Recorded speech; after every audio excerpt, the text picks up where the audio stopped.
നമസ്കാരം. പിണറായി വിജയൻ വിജയിക്കുമോ അല്ല തോൽക്കുമോ? അതല്ലെങ്കിൽ കഴിഞ്ഞ തവണ കിട്ടിയ ഭൂരിപക്ഷം കിട്ടുമോ? അതിനേക്കാൾ കൂടുതൽ ഭൂരിപക്ഷം കിട്ടുമോ? ഇത് കേരളം ചർച്ച ചെയ്തുകൊണ്ടിരിക്കുകയാണ്. കാരണം കേരളം മുഴുവൻ ഭരണവിരുദ്ധ വികാരം ആഞ്ഞടിച്ചു കൊണ്ടിരിക്കുമ്പോൾ എന്താണ് ധർമ്മടത്ത് നടന്നത്? ഈ ധർമ്മടം എന്ന് പറയുന്നത് കേരളം മുഴുവൻ ഉറ്റുനോക്കുന്ന കേന്ദ്രമായി മാറിയതിന് കാരണം കഴിഞ്ഞ തവണ 50,000-ൽ മേലെ വോട്ടിൻ്റെ ഭൂരിപക്ഷത്തോട് കൂടിയിട്ടാണ് പിണറായി വിജയൻ വിജയിച്ചത്. ഇത്തവണ 1,00,000 വോട്ടിന് വിജയിക്കുമെന്നുള്ള പ്രചരണമാണ് പിണറായി വിജയൻ നടത്തിയത്. പിന്നെ 75,000 പിന്നെ 50,000 പിന്നെ 25,000 എന്നുള്ള നിലയിലേക്ക് താന്നു. എന്താണ് ധർമ്മടത്ത് സംഭവിച്ചത്? ധർമ്മടത്ത് 5,000 വോട്ടിന് പിണറായി വിജയൻ തോൽക്കുമെന്നാണ് ആര് പറയുന്നത്? അവിടുത്തെ UDF സ്ഥാനാർത്ഥി അബ്ദുൾ റഷീദ് പറയുന്നത്. നമുക്കൊന്ന് കേൾക്കാം. ധർമ്മടം നിയോജകമണ്ഡലത്തിൽ കേരള രാഷ്ട്രീയത്തിനെ അത്ഭുതപ്പെടുത്തുന്ന ഒരു അട്ടിമറി എന്തായാലും നടക്കും. കാരണം ജനം കാത്തിരിക്കുന്ന പോലെയാണ് എന്നെ സംബന്ധിച്ച് അനുഭവപ്പെട്ടത്. ആദ്യത്തെ 2-3 ദിവസം പ്രചരണത്തിൽ നല്ല മുന്നേറ്റം ഉണ്ടാക്കാം എന്നൊക്കെ കരുതിയത്. പക്ഷേ ധർമ്മടത്ത് തെരഞ്ഞെടുപ്പ് പ്രചരണം തുടങ്ങിയത് മുതൽ ഓരോ സ്ഥലത്ത് പോകുമ്പോഴും ആളുകൾ വന്നിങ്ങനെ കെട്ടിപ്പിടിച്ച് പറയാണ്, ഞാൻ കഴിഞ്ഞ തവണ പിണറായിക്ക് പോസ്റ്റർ ഒട്ടിച്ച ആളാണ്, ഞാൻ കഴിഞ്ഞ തവണ പിണറായിക്ക് വോട്ട് ചെയ്ത ആളാണ്, ഞാൻ സഖാവാണ്, പക്ഷേ ഇത്തവണ വോട്ട് നിങ്ങൾക്കാണ്. ഇതിങ്ങനെ പറഞ്ഞു കേൾക്കുമ്പോൾ സത്യം പറഞ്ഞാൽ ഞാൻ ചോദിക്കും, എന്തുകൊണ്ടാണ് നിങ്ങൾ മാറ്റി ചെയ്യുന്നത്? അല്ല, അഹങ്കാരം പാടില്ല, ഒരു ഭരണാധികാരിയായാൽ ധിക്കാരം പാടില്ല എന്നൊക്കെ പറഞ്ഞ് ഇവരിങ്ങനെ എന്നെ ഓരോ ടൗണുകളിൽ പോകുമ്പോഴും സ്വീകരിച്ചവരിലേറെയും CPIM പ്രവർത്തകരായിരുന്നു. ഞാൻ ഒരുപാട് CPIM ഓഫീസുകളിൽ കയറി. ഞാൻ പോകുമ്പോൾ പ്രായത്തിൽ കുറവാണ്, പക്ഷെ പ്രായമുള്ള CPIM പ്രവർത്തകർ വരെ എണീറ്റ് നിന്ന് ബഹുമാനിക്കുന്നൊരവസ്ഥ ഞാൻ കണ്ടതാണ്. ഞാൻ അവരോട് ഇരിക്കാൻ വേണ്ടി പറയും, പക്ഷെ എന്നാൽ പോലും സ്ഥാനാർത്ഥി എന്ന നിലയിൽ ചിലരൊക്കെ വീട്ടിലേക്ക് ക്ഷണിക്കുകയാണ്.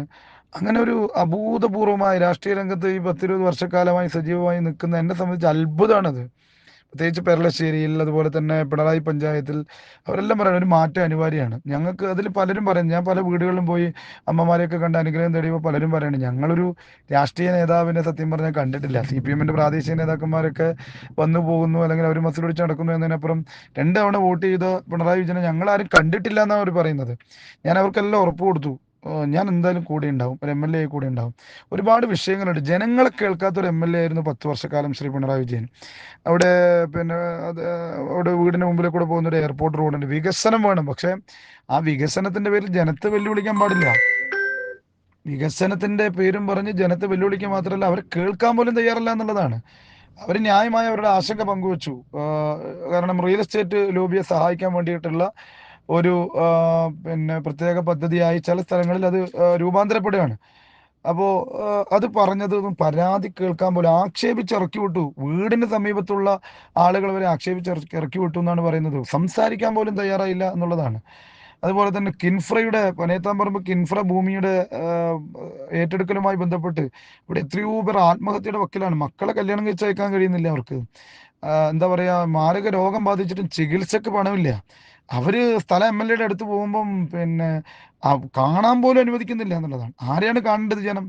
ഞാൻ അവരോടെല്ലാം പറഞ്ഞു, ഞാൻ കേൾക്കാം, വികസനം വേണം, പക്ഷെ ആ വികസനം നാട്ടിലെ ജനങ്ങളുടെ നിലനിൽപ്പ് കൂടി നോക്കിയിട്ടാവണം. അപ്പം അതൊക്കെ പറയുമ്പോൾ ജനം വല്ലാതെ അതിന് കൈയടിക്കുന്നു. ഞാൻ എൻ്റെ സ്വീകരണ സ്ഥലങ്ങളിൽ വരുന്നു. അത് മാത്രമല്ല, ഈ കഴിഞ്ഞ 10 വർഷക്കാലവും ഈ കേരളത്തിൽ ഒരു കിടത്തി ചികിത്സ, ഒരു ബെഡ് പോലും ഒരു അഡ്മിഷനും കിടത്തി ചികിത്സ ഇല്ലാത്ത ഏക മണ്ഡലം ധർമ്മടമാണ്. അതുപോലെ തന്നെ 300 കോടി രൂപ മുടക്കി ബോട്ട് കെട്ടിയിട്ടുണ്ട് അഞ്ചരക്കണ്ടി പുഴയിൽ. ഒരു ബോട്ട് പോലും ഇതുവരെ ഇറങ്ങിയിട്ടില്ല. ഇതൊക്കെ ജനം ചോദിക്കുകയാണ്. കേരളത്തിലെ ഏക എന്താ പറയുക IHRD കോളേജ് വാടക കെട്ടിടത്തിൽ പ്രവർത്തിക്കുന്ന ഏക സ്ഥലം പിണറായി വിജയന്റെ വീട്ടിൽ നിന്ന് നോക്കിയാൽ കാണുന്ന ഒരു വാടക കെട്ടിടത്തിലുള്ള പിണറായി IHRD കോളേജാണ്.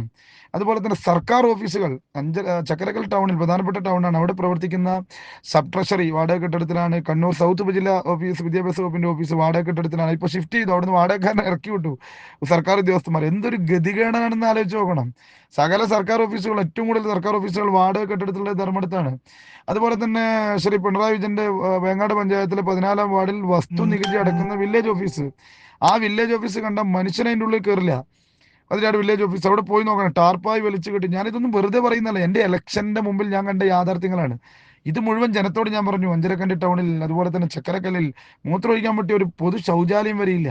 പരമദയനീയാണ്. പിണറായി ടൗണിനെ കാണണം. ഈ പല പ്രദേശത്തും, ധർമ്മടം പഞ്ചായത്തിലെ പല പ്രദേശത്തും പോയാൽ 64-ലെയും 74-ലെയും ഒക്കെ ലൊക്കേഷൻ സെറ്റ് ചെയ്യണ്ട, അതുപോലെ ഉണ്ട്. കാരണം വികസനം ഇല്ലായ്മയാണ്.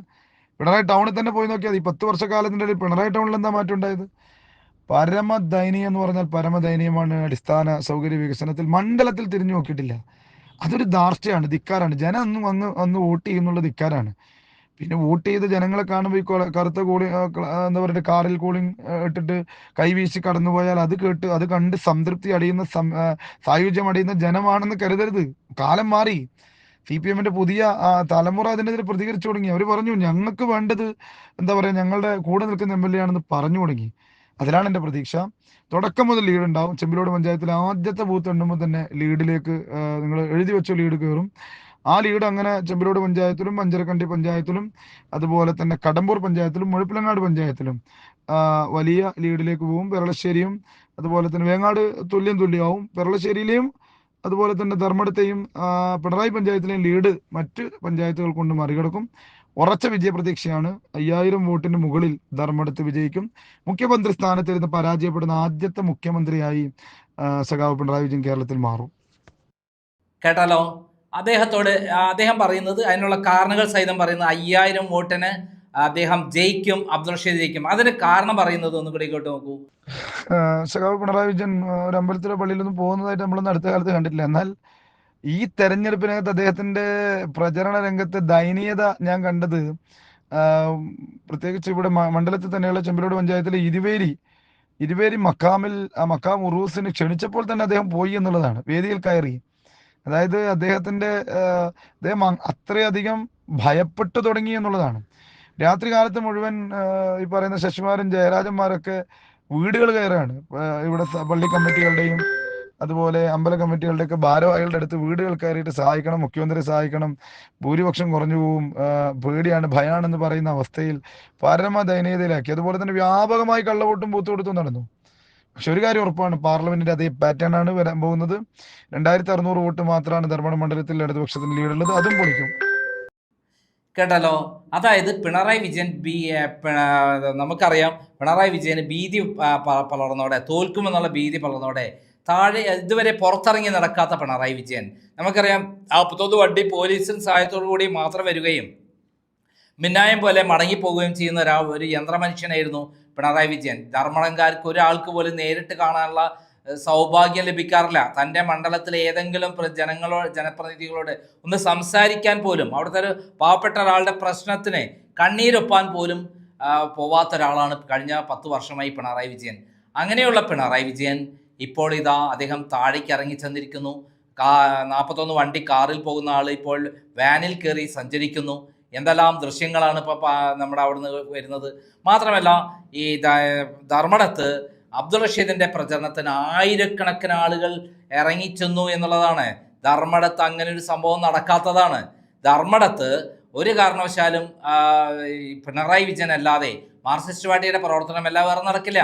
എന്നാൽ 10000കണക്കിന് ആളുകൾ അദ്ദേഹത്തിന്, അബ്ദുൾ റഷീദിന് വോട്ട് ചെയ്യാൻ വേണ്ടിയിട്ടും പ്രചരണത്തിന് വേണ്ടിയും സഹായം പറഞ്ഞുകൊണ്ടും ഈ പിണറായി വിജയൻ തോൽക്കണമെന്ന് പറഞ്ഞുകൊണ്ട് CPM-ൽ നിന്ന് തന്നെ ജനങ്ങൾ ഇറങ്ങിച്ചെന്നു എന്ന് പറയുന്ന ഞെട്ടിക്കുന്ന വാർത്തയാണ് പുറത്തു വരുന്നത്. അതോടൊപ്പം നമുക്ക് ഇതിനെക്കുറിച്ച് സ്ഥാനാർത്ഥി പറയുന്നു എന്ന് കേൾക്കാം. ഞാൻ ധർമ്മടത്ത് വോട്ടർമാരോട് തുറന്നു പറഞ്ഞത് എൻ്റെ ഒരു രാഷ്ട്രീയമാണ്. ഞാൻ പിന്നെ സാധാരണ ഒരു കർഷക കുടുംബത്തിൽ, കണ്ണൂരിലെ കുടിയേറ്റ കർഷക കുടുംബത്തിൽ ജനിച്ചു വളർന്ന് ചെറുപ്പം മുതൽ തന്നെ ജോലി ചെയ്ത്, ഹോട്ടൽ ജോലി ചെയ്ത്, അതുപോലെ തന്നെ പത്രവിതരണക്കാരനായി, നോട്ടീസ് വിതരണക്കാരനായി, ഇവന്റ് മാനേജ്മെന്റ് ടീമിൽ വർക്ക് ചെയ്ത്, കർഷകനായി, ഒരു ക്ഷീര കർഷകനൊക്കെ ആയിരുന്നു. അപ്പോൾ ആ രീതിയിൽ ഓട്ടോറിക്ഷ തൊഴിലാളിയായിരുന്നു. ഒരുപാട് ജോലി ചെയ്ത് ഒരു സാധാ കുടുംബത്തിൽ, എൻ്റെ ഉപ്പ വളരെ ചെറുപ്പത്തിൽ തന്നെ അസുഖബാധിതനായി കിടപ്പിലായിരുന്നു. അപ്പം സ്വാഭാവികമായിട്ടും അങ്ങനെ ജോലി ചെയ്ത് പഠിച്ചു വളർന്ന ഒരു സാധാരണക്കാരനാണ്. എനിക്ക് സാധാരണക്കാരുടെ പ്രയാസവും പ്രശ്നവും മനസ്സിലാവും. അങ്ങനെ SM കോളേജിനകത്ത് ചെറിയ പ്രായം മുതൽ വിദ്യാർത്ഥി നേതാവായി, ബാലസംഘടനയുടെ കണ്ണൂർ ജില്ലാ ചെയർമാനായി, KSUവിൻ്റെ എല്ലാ പദവികളും വഹിച്ചു. യൂണിറ്റ് പ്രസിഡന്റ് തൊട്ട് ജില്ലാ സെക്രട്ടറി തൊട്ട് അങ്ങനെ സംസ്ഥാന വൈസ് പ്രസിഡന്റ് വരെയായി. അതുപോലെ തന്നെ യൂത്ത് കോൺഗ്രസിന്റെ സംസ്ഥാന സെക്രട്ടറിയായി. കേരളത്തിലെ ഏറ്റവും പ്രായം കുറഞ്ഞ KPC മെമ്പർമാരിൽ ഒരാളായി. പാർട്ടി എനിക്ക് ചെറിയ പ്രായം മുതൽ അംഗീകാരം, ചെറിയ പ്രായത്തിൽ തന്നെ എന്നെ കൈപിടിച്ച് ഉയർത്തുന്നു. പ്രത്യേകിച്ച് ശ്രീ K. സുധാകരൻ്റെ രാഷ്ട്രീയ സംരക്ഷണത്തിൽ തന്നെയാണ് വളർന്നത്.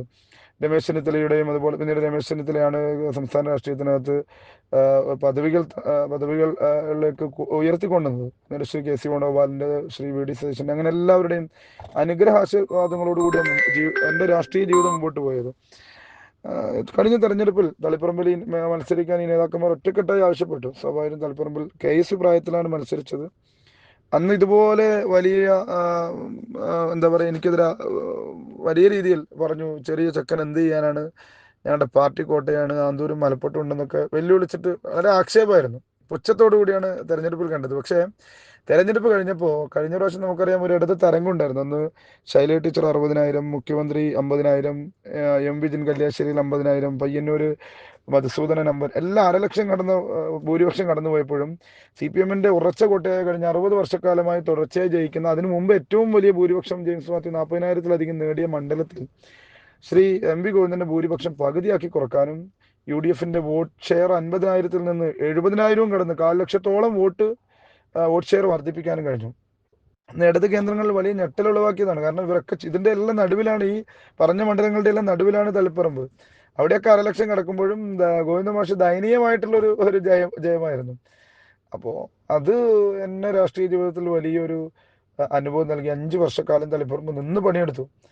അത് കഴിഞ്ഞ് ധർമ്മടത്തേക്ക് തീരുമാനം എടുക്കുമ്പോഴും ധർമ്മടത്തെ എൻ്റെ പേര് ഞാൻ ജനങ്ങളെ ബോധ്യപ്പെടുത്തി. 7 വർഷക്കാലത്തോളം യൂണിവേഴ്സിറ്റി ക്യാമ്പസിൽ പഠിച്ച ഒരാളാണ്. ഈ ധർമ്മടത്തെ ഏറ്റവും പ്രധാനപ്പെട്ട സ്ഥലമായ യൂണിവേഴ്സിറ്റി ക്യാമ്പസിൽ LLB-യും LLM അഡ്മിഷൻ എടുത്ത് അവിടെ പഠിച്ച ഒരാളാണ്. അപ്പോൾ അവിടുത്തെ എല്ലാ മുക്കും മൂലയും എനിക്കറിയാം. ഒരുപാട് സാധാരണക്കാരായി നിരന്തര ബന്ധമുണ്ട്. ഹോസ്റ്റലിൽ വന്നപ്പോഴും ഈ ധർമ്മടം പാലയാട് യൂണിവേഴ്സിറ്റി ക്യാമ്പസിൽ ഉണ്ടായിരുന്നപ്പോഴാണ് എനിക്ക് പോലീസ് ഗൺമാൻമാരുടെ സുരക്ഷ ഏർപ്പാടാക്കി. സംസ്ഥാന ഇന്റലിജൻസ് കൊല്ലപ്പെടുന്നുള്ള റിപ്പോർട്ട് കൊടുത്തിട്ട് 1 വർഷത്തോളം ഞാൻ പോലീസ് സുരക്ഷയിലാണ് എൻ്റെ ജീവിതം മുഴുവൻ ഉണ്ടായിരുന്നത്. പഠന സമയത്തും പോലീസ് ഗൺമാൻമാരുടെ സുരക്ഷ ഉണ്ടായിരുന്നു. അപ്പോൾ അത് കഴിഞ്ഞ് ഞാൻ കല്യാണം കഴിച്ചിരിക്കുന്നത് കണ്ണൂർ മുനിസിപ്പൽ ചെയർപേഴ്സന്റെ മകളെയാണ്. മുൻ മുനിസിപ്പൽ ചെയർപേഴ്സൺ, ലീഗ് നേതാവ് കൂടിയായ റോഷ്നി ഖാലിദിന്റെ. അവരിപ്പോൾ സെറ്റിലായിരിക്കുന്നത് സിറ്റിയിലാണ് ഒരു പശ്ചാത്തലമെങ്കിലും ഭർത്താവ് എൻ്റെ നാട്, എൻ്റെ ഫാദറിൻ്റെ നാട് പൊതുവാച്ചേരിയിലാണ്. അതായത് കണ്ണൂർ ജില്ല, ഈ ധർമ്മട അസംബ്ലിയിലെ പെർളശ്ശേരി പഞ്ചായത്തിലെ 1-ാം വാർഡാണ്. ഉപ്പയുടെ മരുമകൾ അവിടുത്തെ വാർഡ് മെമ്പറാണ്. 550 വോട്ടിന് വിജയിച്ച വാർഡ് മെമ്പറാണ്. അവരുടെ വലിയ കുടുംബ പശ്ചാത്തലം ഈ ധർമ്മട മണ്ഡലത്തിലുണ്ട്. അപ്പോൾ 7 വർഷക്കാലത്തെ പഠനം സ്വാഭാവികമായിട്ട് കണ്ണൂരിൻ്റെ ഒരു കൾച്ചറിൽ കല്യാണം കഴിച്ച ഭാര്യ വീടാണ്, പുതിയാപ്പിളയാണ്. അപ്പോൾ കഴിഞ്ഞ 6 വർഷമായിട്ട് ഞാൻ താമസിക്കുന്നത് ഈ പെർളശ്ശേരി പഞ്ചായത്തിലെ പുതുവാച്ചേരിയിലാണ്. അങ്ങനെ നീണ്ട 13 വർഷക്കാലത്തെ എൻ്റെ ഹൃദയബന്ധമുണ്ട്, എൻ്റെ ജീവിതമുണ്ട് ധർമ്മടത്ത്. സ്വാഭാവികമായിട്ട് ഈ മണ്ണ് എനിക്ക് ഏറ്റവും പ്രിയപ്പെട്ടതാണെന്ന് ജനങ്ങളെ ബോധ്യപ്പെടുത്തി. സ്വാഭാവികമായിട്ട് അറിയാം, ജനങ്ങൾക്ക് പലർക്കും അറിയാം. അത് ബോധ്യപ്പെടുത്തിയപ്പോൾ ജനം കൂടുതൽ സ്വീകരിച്ചു. എന്നെ അത്ഭുതപ്പെടുത്തിയത് എത്രയോ ക്ഷേത്രങ്ങളിൽ ഉത്സവങ്ങളിൽ എന്നെ ക്ഷണിച്ചു കൊണ്ടുപോയി, മുത്തപ്പന് കൂട്ടിക്കൊണ്ടുപോയി. അതുപോലെ തന്നെ അവിടുന്ന് ഭക്ഷണം നിർബന്ധിച്ച് കഴിപ്പിക്കുന്നു. അങ്ങനെ ഓരോ തരത്തിലും ധർമ്മടത്തിൻ്റെ ഒരു മതേതര മനസ്സിൻ്റെ ഒരു സ്നേഹവാത്സല്യങ്ങൾ ഏറ്റുവാങ്ങാൻ ഭാഗ്യം ലഭിച്ചു.